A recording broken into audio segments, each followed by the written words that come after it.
right, happy Monday evening, May 9th, 2022.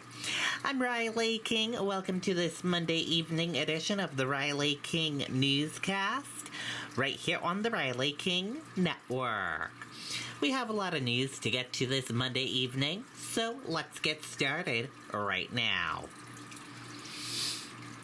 First up, search for missing ex-deputy, escaped inmate from Alabama ends after pursuit crash in Indiana.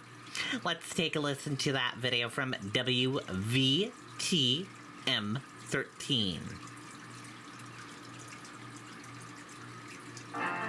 This could be the moment we've been waiting for, the chance to feel alive. In just the last few hours, we've learned new details about the escape of an Alabama capital murder suspect on the run with the Lauderdale County Sheriff's deputy. Vicky White and Casey White walked out of the jail 1 week ago today. And this afternoon, deputies say that they've found the car that they got away in. Our WVTM 13's Bria Douglas is live this evening for us from Lauderdale County, right outside of the jail. Now, Bria, where was that car found? Brittany and Ian, law enforcement in Williamson County, Tennessee, got a call from a tow truck company saying it had the car in its impound lot. Turns out it had been there since last Friday, the day of the escape. The Williamson County Sheriff's Office notified the Lauderdale County Sheriff's Office about the car last night. It had been partly spray painted and there was nothing inside. Authorities believe Casey and Vicky White had car trouble and left it on the side of the road only 4 hours after they left Alabama. Sheriff Singleton says if they hadn't had car trouble, they would have abandoned it somewhere it could blend in, like a packed parking lot. He explains how he thinks Vicky and Casey have been able to execute their plan. I think that her knowledge of corrections and her knowledge of the procedures that we use here in the Sheriff's Office on transport most definitely played to her advantage. I think this was a very well thought out plan.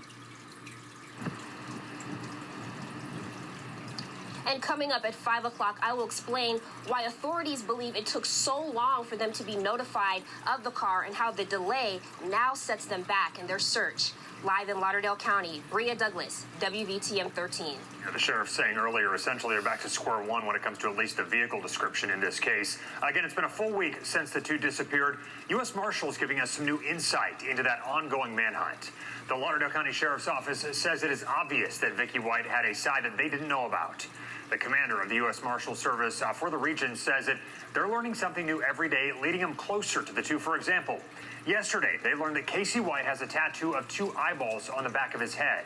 And we've also learned that Vicky White used two aliases, April Davis and Renee Marie Maxwell, to buy the car now found abandoned in Tennessee. The only two aliases that we have, we're fairly confident that if you use two aliases, there might be others that we don't know. Investigators say they have had several conversations with folks at businesses that sold White the car. Those folks are helping out. They have also been in contact with the U.S. Border Patrol. And this afternoon, Governor Kay Ivey's office announcing two $5,000 rewards now for information leading to law enforcement's arrest of Casey White and Vicky White. So one reward for each person, and this is in addition to $10,000 from the U.S. Marshals to find Casey White and $5,000 for Vicky White. So I want you to take a close look at these two right now. So this is who to be on the lookout for. U.S. Marshals say Casey White has several distinct tattoos. You're looking at some of those right here. That includes some that they say are connected to a state-based white supremacist prison gang. And authorities say Vicky White has blonde hair, but it may have been dyed darker, just like this image right here, and that could be what she looks like now that she is on the run. And also, we've talked about the height difference here, big height difference between the two. So Casey White, he is a staggering 6'9". Vicky White is 5'5". So you see those two silhouettes side by side. That's what they would look like, and that's compared to a standard door frame. So a lot of information on this ongoing manhunt. It is intensifying. As soon as we learn any new developments, you can get those on the WVTM 13 app. Sign up for alerts. That way you do not miss an update. Okay, and there you go on that video.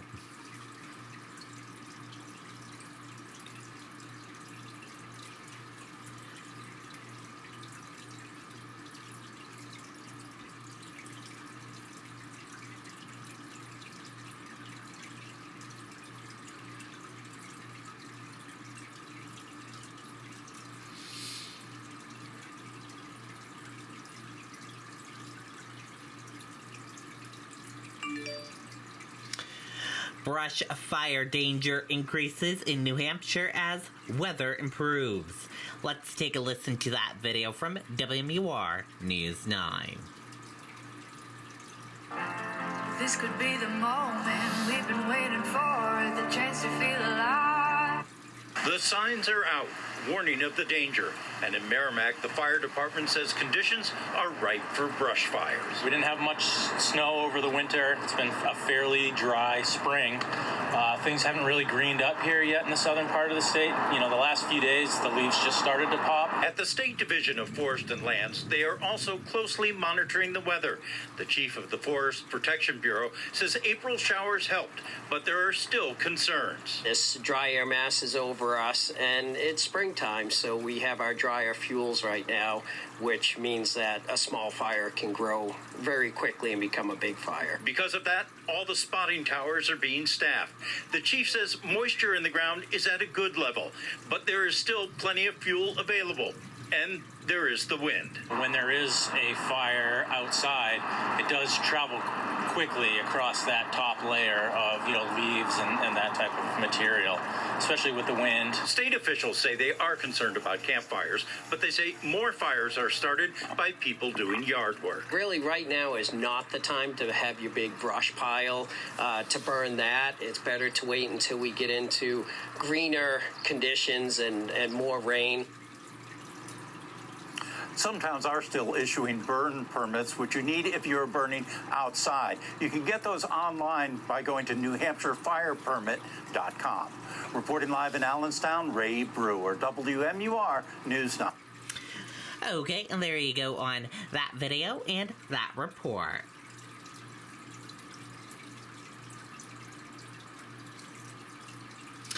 New Hampshire's congressional delegation says abortion ruling could threaten other rights. Let's take a listen to that video from WMUR News 9. Your property demands equipment with more reliability built in. Kubota equipment is ready to get the job done right. Bring home the Kubota L2501 tractor for 0 down, 0% APR for up to 60 months. Where best needs second to none, MD. This is what is at stake here. New Hampshire's 4-member, all-Democratic congressional delegation says if the U.S. Supreme Court overturns the Roe v. Wade decision that legalized abortion, it could be just a first step.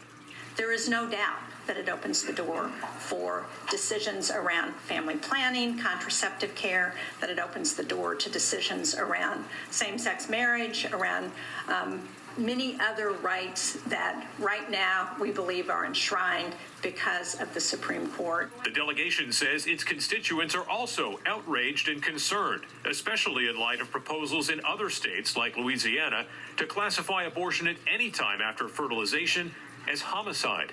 You don't even know what is coming.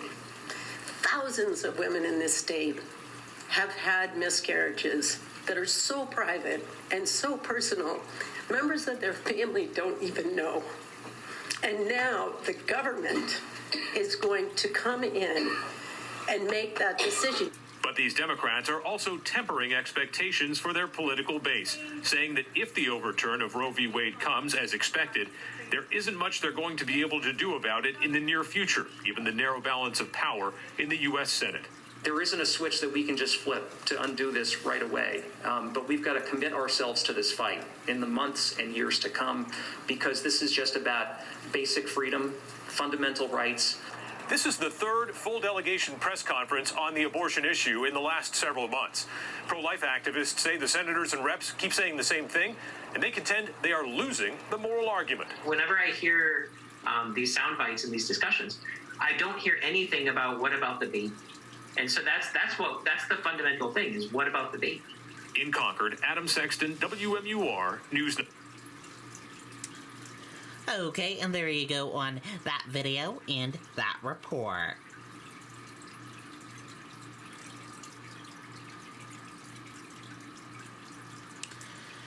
Driving schools hit hard by rising gas prices in New Hampshire. Let's take a listen to that video from WMUR News 9. Your property demands equipment with more reliability built in. Kubota equipment is ready to get the job done right. Bring home the Kubota L2501 tractor for 0 down, 0% APR for up to 60 months. Where destiny's second to none. MD. Monica, if you're driving down Elm Street here on Manchester and stop at the mobile gas station there, you will spend $4.39 a gallon. That is higher than the national average right now, and of course it's tough on all of us, but it's particularly tough on driving schools. John Benson, owner of Benson's Driving School, says he has 29 cars on the road. That's a considerable gas bill that he says has increased 60% in the past few years. Benson says he's not shortening students' time in the classroom or on the road. He says they're trying to consolidate more and not travel as far for parking lessons. As we're all noticing right now, Benson says his gas bills are not the only ones increasing. The price of gas isn't the only thing that's gone up. Everything around, just like everything, shipping, anything else. So any of our repairs have gone up and tires have gone up, all those associated things.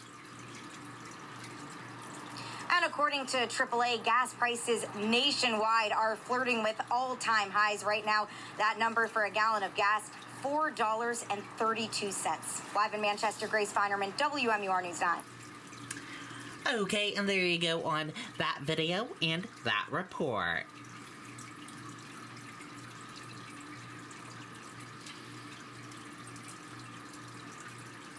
One person dies of COVID-19 as average new cases per day rises in New Hampshire. Let's take a listen to that video from WMUR News 9. This could be the moment we've been waiting for, the chance to feel alive. And New Hampshire is now averaging more than 500 new cases per day for the first time since Valentine's Day. The announced nearly 1,300 new cases over the weekend. Active cases are down slightly from Friday to about 3,900, and there's one new death to report tonight. 91 people with COVID are in New Hampshire hospitals right now. 21 are receiving COVID-specific treatment. Okay, and there you go on that video and that report.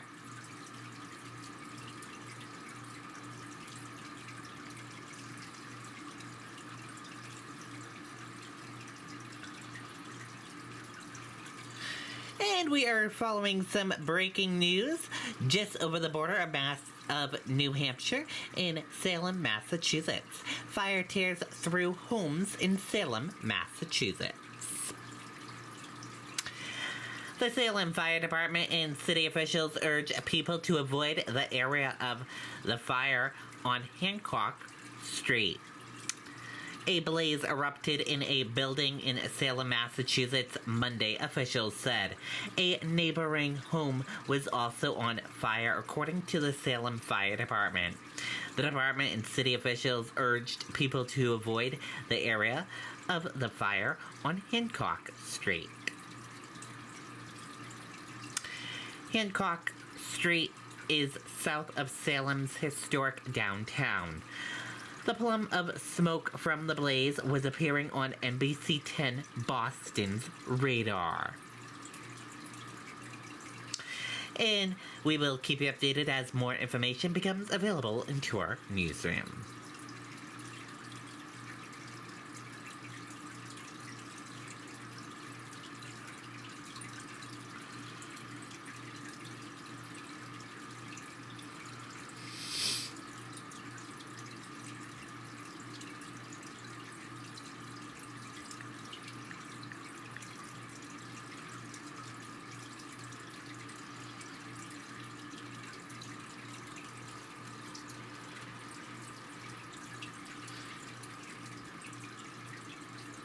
Manhunt for inmate Casey White and Officer Vicky White ends in Indiana, officials say. Let's take a look at the video one more time.